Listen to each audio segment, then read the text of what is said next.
Salut les gars, aujourd'hui je voulais faire une petite vidéo rapide juste pour vous expliquer que au fur et à mesure que vous progressez en rétention séminale, il y a des niveaux de maîtrise, mais il y a également des niveaux de perte d'énergie qui sont divers.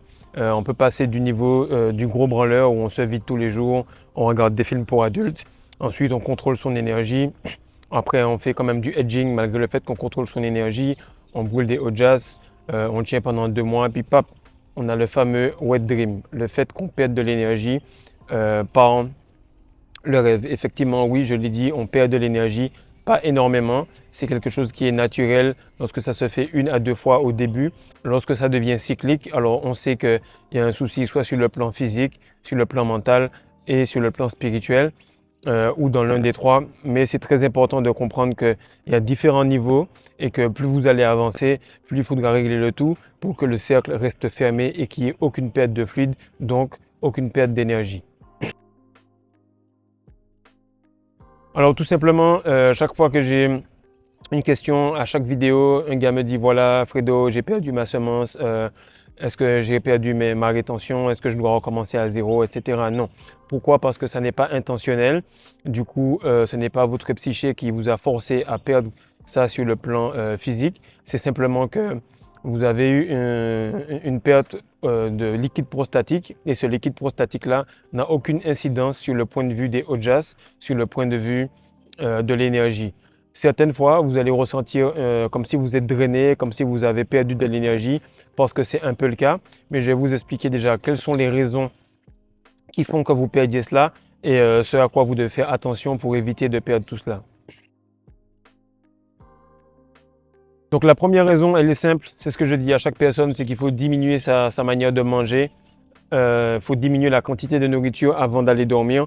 Pourquoi? Parce que ça va faire pression sur les 3 chakras du bas. La troisième dimension, c'est manger, toujours avoir envie de sexe et survivre. C'est le fait que vous soyez dans la troisième dimension. C'est pas largeur, hauteur, longueur. Non, la troisième dimension, c'est un état de conscience qui vous oblige à être dans vos chakras les plus animalistiques.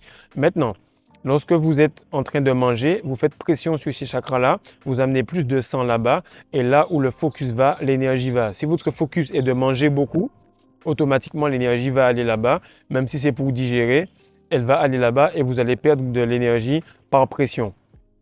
Ça, c'est la première chose que je remarque qui fait que beaucoup de personnes perdent leur énergie. La deuxième sous-raison par rapport au fait de manger ou d'ingérer des liquides, c'est le fait de boire beaucoup d'eau. Lorsque vous allez dormir, faites attention, surtout si vous voulez équilibrer votre testostérone au maximum. Vous allez remarquer que, ok, je suis allé dormir, j'ai bu un grand verre d'eau, ça m'a fait du bien parce que c'était frais, ça a baissé ma température, mais vu que mon plancher pelvien est en train de se guérir, il est très sensible et il n'est pas encore assez puissant pour rester fermé toute la nuit avec une grande quantité de liquide.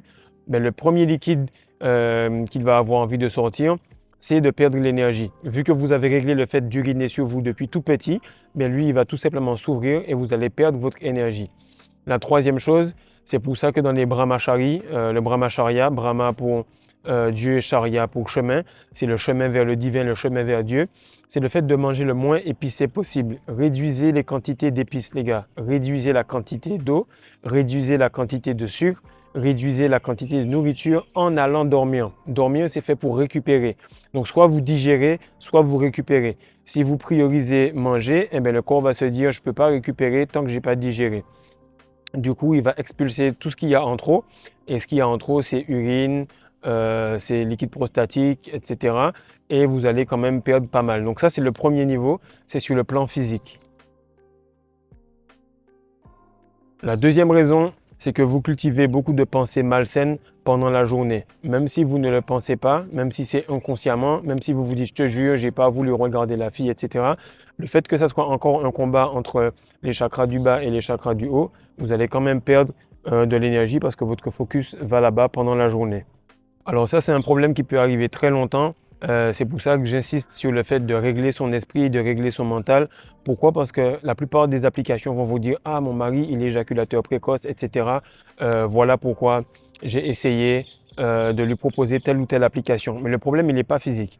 Je sais pas pour vous, vous avez déjà remarqué, vous êtes avec une fille banale, mais simplement le fait que vous ayez prévu de le faire avec elle, qu'est-ce qui se passe? C'est que vous êtes beaucoup plus excité et du coup, elle se prend pour une bonasse. Pourquoi? Parce que vous aviez anticipé cela, du coup, vous avez fait beaucoup d'images dans votre tête. Du coup, même en étant dans le moment, vous avez encore fantasmé là-dessus, ce qui a amené un surplus d'énergie dans votre tête et votre tête contrôle le corps et ça a amené cette perte d'énergie-là. Par contre, tu peux être en date avec une fille super belle, c'est un 10 sur 10, 9.5, 9, elle est vraiment nickel, tout se passe bien. Et puis là, elle se dit, voilà, je pense que c'est super bien, je vais décider de lui donner le cookie. Qu'est-ce qui se passe? C'est qu'au moment où vous allez le faire, vous êtes tellement dans l'instant présent que vous performez super bien. Donc, c'est pas la fille, c'est pas la personne, c'est juste que vous avez été pris par surprise. C'est vrai qu'un homme averti en vaut deux, mais vu qu'on n'est pas préparé à l'acte de manière solennelle, de manière sereine. Du coup, on fantasme beaucoup lorsque c'est prévu. Lorsque c'est imprévu, ben, on est totalement dans l'instant et on performe correctement. Donc, il faut faire attention à ne pas fantasmer, à ne pas avoir trop ces images qu'on a créées par les films pour adultes et qui font qu'on est trop dans le fantasme, on est trop dans la tête. Je l'ai déjà répété plusieurs fois. Est-ce que vous pensez qu'un singe, il se dit, OK, ma maman m'a appris que c'est un arbre, du coup, je sais que c'est un arbre, je vais monter sur l'arbre. Non, le singe, il fait un avec la terre, il fait un avec les fruits, il fait un avec l'eau dans laquelle il tombe, il fait un avec les branches. Pourquoi? Parce que pour lui, c'est son environnement et il fait un avec son environnement.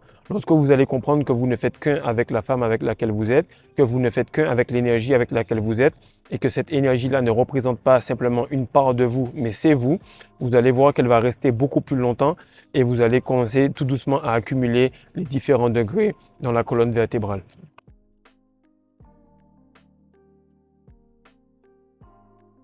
La raison numéro 3, c'est qu'il y a une production d'énergie très rapide.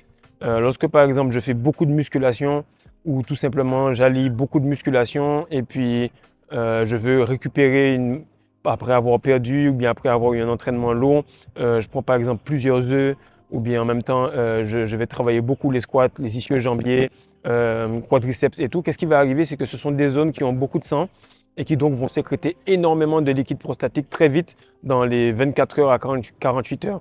Dans ces cas-là, je m'attends très souvent à avoir une perte d'énergie. En tout cas, là, c'est plus le cas depuis au moins un an, mais je m'attendais à avoir une grosse perte d'énergie. Pourquoi? Parce que je sais que lorsque je vais squatter très lourd, au-dessus de 120, 130, 140 kg avec plusieurs répétitions, qu'est-ce qui va arriver? C'est que mon plancher pelvien va s'ouvrir parce qu'il a été grandement forcé par le poids que j'ai porté. Ou sinon, il va avoir une grande quantité d'énergie et lorsque je vais arriver dans un sommeil beaucoup plus profond, parce que je serai très très fatigué, alors le plancher pelvien va tout simplement se dire, voilà, je vais m'ouvrir parce que Fredo m'a donné un peu de repos et il va se relâcher. C'est pour ça qu'il est important de muscler ce plancher pelvien pour qu'il puisse supporter tous les aléas, tous les moments de pression. Il doit être le plus puissant possible de votre corps car c'est lui qui décide si oui ou non vous gardez, vous cultivez ou vous faites circuler cette énergie dans votre corps. Donc la raison numéro 4, c'est la raison qui est sous-jacente de beaucoup de pertes d'énergie, mais également en plus que toutes les autres qu'on a vues, c'est le fait que le plancher pelvien, il est trop faible, ok? Vos mollets, ils travaillent tout le temps, votre langue, elle est super musclée, tous les muscles du corps sont travaillés, tous sans exception, y compris votre cœur. Lorsque vous avez un muscle, comme le plancher pelvien, qui est un muscle intentionnel, qui n'est pas un muscle qui se contracte tout seul, et qu'on ne vous l'a pas appris, que vous l'avez négligé, parce que vous avez eu beaucoup de pertes d'énergie, qu'est-ce qui arrive? C'est que vous l'avez tellement blessé que ça va prendre beaucoup de temps pour le réparer.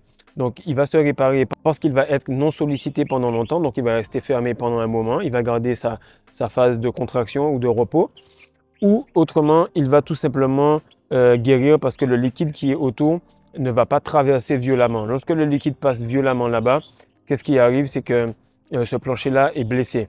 Lorsque vous allez uriner et que vous voyez que vous devez commencer à pousser pour uriner, comme lorsque vous aviez 6, 7, 8 ans, 9 ans, qu'est-ce qui arrive? C'est que vous savez que vous êtes en train de guérir ce plancher pelvien.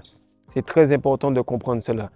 Lorsque vous avez perdu votre énergie, vous vous sentez violé. Violé dans vos rêves, violé par la fille qui vous a fait perdre cette énergie, ou tout simplement vous vous dites merde, je sens que j'ai blessé cet endroit-là parce que vous sentez que le plancher pelvien se referme beaucoup plus profondément parce qu'il n'y a pas cette semence pour le bloquer. Et c'est un muscle qui, vu qu'il est intentionnel, il faut que vous le musclez tout au long de la journée. Ok, je entends des gars qui me disent oui, moi j'ai fait 2, 3 contractions. Là, vous voyez, je suis à Dakar, j'ai fait Sali Dakar complètement avec le plancher pelvien fermé pendant 1 heure. Et là, pendant que je marche, ben, je le repousse dans l'autre sens pour qu'il puisse être aussi souple que puissant à l'état de contraction. Donc c'est très important les gars, c'est votre puissance, c'est votre c'est votre centre de gravité. Pour ceux qui font du sport, vous allez remarquer que plus votre plancher pelvien est puissant, plus vous changez de direction facilement, plus vous pouvez contracter rapidement les jambes, les muscles et surtout les abdominaux du bas. Pourquoi? Parce qu'ils sont tous liés à cette boule, à ce muscle-là qui est le centre de votre corps. La raison numéro 5, si ça fait plus de 9 mois, tu as 3 spermatogénèses complétées, même voire 1 an, et que là tu te dis c'est bizarre, je comprends rien, j'ai quand même des wet dreams, ça continue à enchaîner, à chaque fois j'essaye, ça continue. Qu'est-ce qui se passe? C'est que réellement sur le plan spirituel, tu es encore dans des énergies basses, tu es encore dans des énergies très très basses et du coup l'énergie ne peut pas monter. Alors comme elle est déjà en bas, ben, les chakras du bas vont la consommer. Et comme cette énergie, en fait, elle demande à être libérée, elle va tout simplement sortir. Lorsque vous avez ce genre de problème, c'est que vous n'avez pas un objectif qui est assez élevé, qui vous excite assez pour consumer et consommer totalement votre énergie sexuelle. Lorsque, par exemple, vous avez un grand projet, que ce projet vous excite au point de ne pas réussir à vous endormir ou tout simplement vous réveiller à 4 heures du matin pour commencer à prendre des notes, là, vous savez que cette énergie-là, elle va être consacrée à quelque chose. Mais lorsque vous avez tout le temps une conservation de cette énergie, ben cette énergie-là, elle n'est pas investie dans quelque chose. Je le dis tout le temps. Si vous ne maîtrisez pas votre énergie sexuelle, vous n'allez pas pouvoir maîtriser votre argent. De la même manière, les gens, ils gardent l'argent de côté, ils se disent, voilà, cet argent-là va rester là. Mais si ton enfant a une urgence, si ta femme a un anniversaire, si un ami a un imprévu, si tu dois aller dans un voyage par urgence, qu'est-ce qui va se passer? C'est que tu vas perdre cet argent-là. Cet argent-là n'est pas à toi, il est à la prochaine urgence, il est à la prochaine personne qui va te demander de l'aide. Maintenant, cette semence-là, elle n'est pas à toi. Elle est simplement prêtée pour que tu puisses en faire quelque chose. Et lorsque tu l'auras investi, lorsque tu seras prêt à perdre cet argent, là, tu as pris des risques, il va te revenir. Lorsque tu auras investi ton énergie, plutôt que de te dire, OK, je ne sors pas de la maison, je ne regarde pas de film, je ne bouge pas, je ne drague pas de filles dans la rue, je ne fais rien du tout. Du coup, cette énergie-là va rester. Qu'est-ce qui arrive? C'est que quelqu'un, quelque part, ou bien même dans les rêves, quelque chose, une entité négative va passer et va te faire des rêves par rapport à cela. Donc, c'est très important que tu comprennes qu'il faut que tu investisses ton énergie. Et voici comment fonctionne l'univers, voici comment fonctionne ton corps. Le cycle est comme cela. C'est en train de monter et descendre, monter et descendre. Il passe devant au niveau des méridiens, il descend dans ton dos, il repasse et il repasse par la tête. Maintenant, lorsque tu as ce cycle-là qui est continu, si tu as des énergies, si tu as de la matière de haute qualité, comme ta semence, mais qui vibre à haute énergie, qui vibre à haute fréquence, à haute vibration, elle va commencer à monter doucement, doucement, et elle va se transformer en énergie spirituelle. Mais si tu as une énergie spirituelle qui vibre très lentement, et bien doucement, elle va descendre et elle va se transformer en matière. C'est pour ça que lorsque tu accumules cette semence et qu'elle n'est pas transmutée dans ton cerveau, transmutée dans les chakras qui sont plus hauts, automatiquement, elle va devenir plus lourde, elle va être attirée par la gravité et elle va sortir. Et elle va sortir dans les moments où tu es le plus vulnérable, vers 3 heures du matin, ou bien si tu as refait une sieste à nouveau, vers 7 heures du matin. C'est à peu près là qu'on a le plus souvent les pertes d'énergie, c'est à peu près là où il y a le plus d'entités qui vont passer, parce que c'est là que toutes les dimensions vont quasiment faire une et on pourra circuler, faire beaucoup de rêves, etc. Donc faites très attention à ça. Réécoutez cette vidéo-là, regardez les différents points pour que vous sachiez exactement où ça en est.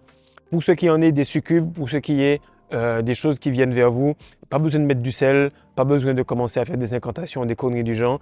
Vous êtes tout ce que vous avez et vous pouvez vous protéger par vous-même. Qu'est-ce que j'ai fait et qui m'a le plus aidé? C'est qu'avant de m'endormir, je fermais les yeux et je ressentais tout simplement jusqu'où mon aura pouvait arriver.